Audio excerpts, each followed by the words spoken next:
Hey guys, welcome to ఫాజిస్ cooking.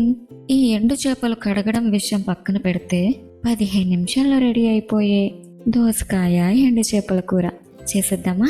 Stove వెలిగించి ప్యాన్లో 3 టేబుల్ స్పూన్ల ఆయిల్ వేసి కాస్త వేడి అయ్యాక 150 గ్రాముల ఎండు చేపల ముక్కల్ని వేసి మీడియం ఫ్లేమ్లో చక్కగా ముక్క అన్ని వైపులా ఎర్రగా వేగేలా వేయించండి.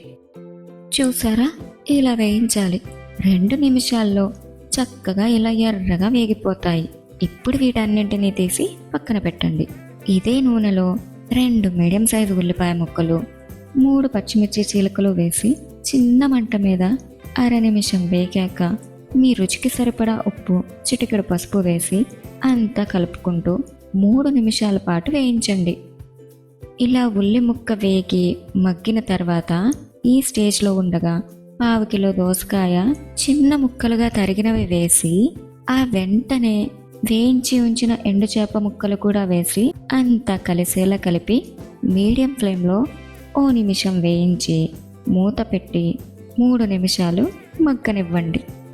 3 నిమిషాల తర్వాత ఇప్పుడు మీ రుచికి సరిపడా కారం వేసి కలపండి. చేప ముక్క విరగనే కూడదు, గుర్తుంచుకోండి.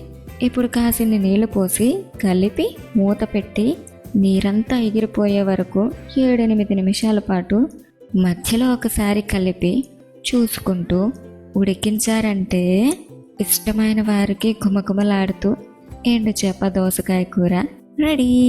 చాలా సింపుల్ కదా. ఇలాంటి మరిన్ని రెసిపీస్ కోసం సబ్స్క్రైబ్ చేసుకోండి ఫాజిస్ కుకింగ్.